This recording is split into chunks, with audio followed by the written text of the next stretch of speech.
Imagine this, a world where every meal consists of nothing but meat-juicy steaks, sizzling sausages, and crispy bacon. It sounds like a dream come true for meat lovers, right? But before you dive headfirst into an all-meat feast, let's explore what would happen to your body if you decided to live solely on meat. It's not all as tasty as it seems. The evolution of our diet, from veggies to meat. 2.5 million years ago, our ancestors were living the plant-based dream. They munched on berries, flowers, and probably a whole lot of grass, not that kind of grass. The idea of eating meat was far from their daily routine. But then, something shifted. Early humans began to incorporate more seeds, nuts, and other higher-fat foods into their diet. This new diet wasn't just for the taste buds, it triggered some pretty significant changes in our bodies. Early hominins who started to eat more fat had an advantage because fat is an excellent source of concentrated energy, which helped with hunting, survival, and even brain development. This shift played a key role in the rise of Homo sapiens, whose brains are roughly 3 times the size of our ancestors. Fast forward to today, and here we are, with a much more varied diet, including a solid amount of meat. So, why did we change? Well, we evolved to better handle meat, thanks to our bodies adapting to processed fat and less fiber. Now, we've got a variety of diets to choose from, but have you ever wondered what would happen if you went full-on carnivore? The meat-only diet, a dream or a nightmare? Picture it, breakfast, lunch, and dinner bacon, sausages, steaks, and the occasional burger. It's heaven for some, but your body? Not so much. Let's start with the immediate problem, constipation. Yes, you read that right. Fiber, the magical substance found in lentils, beans, and broccoli, is not something you'll get from meat. In fact, the average American consumes only about 10 to 15 grams of fiber daily, while the recommended intake is around 25 to 30 grams. This fiber is essential for healthy digestion and regular bowel movements. So if you decide to go meat only, you're going to be in for a rough time. With no fiber in your diet, things just aren't going to flow smoothly. It's like trying to drive a car without oil. Things are bound to break down. Not only that, but the lack of fiber will lead to an increase in stomach discomfort, bloating, and, let's be honest, a grumpy gut. Imagine trying to explain that to your friends. Hey, I can't come out today, I'm a little backed up from all that steak. Glucose, the carb connection. Now, your body is pretty good at making energy, and it loves carbs. Why? Because carbs are the easiest source of fuel. It's like putting premium gas in your car. Your body quickly converts carbs into glucose, which is like rocket fuel for your cells. It's fast, efficient, and keeps you running all day. But what happens if you take carbs out of the equation entirely and just eat meat? Well, your body has to get creative. Without carbs, your body will start breaking down fats and proteins for energy. This process is known as gluconeogenesis. Sounds fancy, doesn't it? In simple terms, it means your body starts using protein to create glucose. The problem with this is that protein isn't supposed to be your go-to source for energy. It's meant for muscle repair and growth. But when you're low on carbs, your body breaks down muscle protein to produce the energy it needs. Over time, this could lead to muscle loss and a decrease in physical performance. Think of it like running a car on the wrong kind of fuel.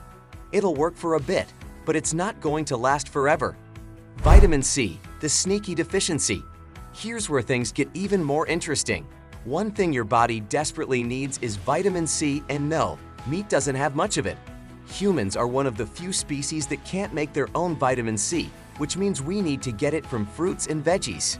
But if you're living the carnivore dream, you're missing out on this crucial nutrient. Without vitamin C, your body struggles to produce collagen, the protein that helps your tendons, ligaments, and skin stay strong. A lack of collagen can lead to scurvy, a disease that causes poor wound healing, rotting gums, and even changes in personality. Yes, you could literally turn into a cranky, sickly version of yourself. Not fun. And while vitamin C is usually destroyed during cooking, some cultures have figured out a way to work around this: eating raw meat. Raw whale blubber, anyone. Sounds gross, but some Inuit people traditionally ate thick, chewy, collagen-rich skin and blubber, which actually provides a surprising amount of vitamin C, up to 36 milligrams per 100 grams serving, which is more than enough to fend off scurvy. But let's be real, raw whale blubber isn't exactly part of most people's grocery list. The Inuit diet: meat, fat, and no veggies. Speaking of the Inuit, their diet might hold some clues to surviving on a meat-based diet. Living in the harsh, freezing conditions of the Arctic, the traditional Inuit diet consisted primarily of meat, fat, and fish with little to no plant food or carbohydrates. Yet, despite eating almost no fruits or vegetables, their health outcomes were surprisingly good. In fact, their cardiac death rates were half that of other Americans and Canadians. So how did they manage this? Well, for one, their diet was incredibly high in fat. But not just any fat. Omega-3 fatty acids from oily fish help support their cardiovascular system. They also snacked on organ meats, like liver, which provided essential nutrients like vitamin A and D, both vital for bone and eye health. The science behind the Inuit's success. How did the Inuit bodies thrive on such a high-fat, meat-heavy diet? Turns out, they've got some pretty special genetic adaptations. Their livers are larger than those of other populations, helping them manage gluconeogenesis more effectively. They also have increased volumes of urine to flush out excess urea. Recent genetic studies on the Greenland Inuit found specific variants in their DNA that help them manage cholesterol and triglyceride levels more effectively. This genetic advantage might explain why they can survive on a diet that would make most of us miserable. Can you survive on a meat-only diet? The short answer: maybe, but only if you have the right genetics and access to the right kinds of meat. For most people, a diet consisting solely of meat is not sustainable or healthy. The Inuit adapted to their harsh environment out of necessity, not choice. Their diet was designed to keep them alive in a land where food was scarce and hunting was a daily struggle. Their high-fat diet helped them keep weight on for long hunting trips, not to lose weight or maintain optimal health in a modern context. So unless you plan on eating raw whale blubber and organ meats on a daily basis, you might want to think twice before going full carnivore. A balanced diet: the key to longevity. While it's fun to fantasize about a meat-only world, the truth is that a balanced diet with a variety of food groups will always be your best bet for long-term health. Meat can be part of that diet, but so can fruits, vegetables, grains, and legumes. These plant-based foods provide essential nutrients, like fiber and vitamins, that meat simply can't deliver. So before you take the plunge into a carnivore lifestyle, remember this: unless you've got some Inuit genes and a steady supply of raw meat, it's best to stick with a balanced diet.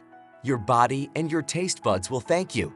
In the end, meat can be delicious, nutritious, and part of a healthy lifestyle, but it's best enjoyed in moderation. Because let's face it, as tasty as it sounds to eat nothing but meat, you might just find yourself in a bit of a sticky situation, literally and figuratively, if you don't balance things out with a little bit of fiber, veggies, and fruits. And there you have it. What happens when you eat nothing but meat? It's a wild ride, isn't it? If you enjoyed this deep dive into the carnivore world, make sure to like this video, subscribe, and hit that bell icon so you never miss out on more fun, informative content like this. Got a crazy diet story of your own? Drop it in the comments below. We'd love to hear your meaty experiences. Stay hungry for knowledge, and I'll see you in the next one.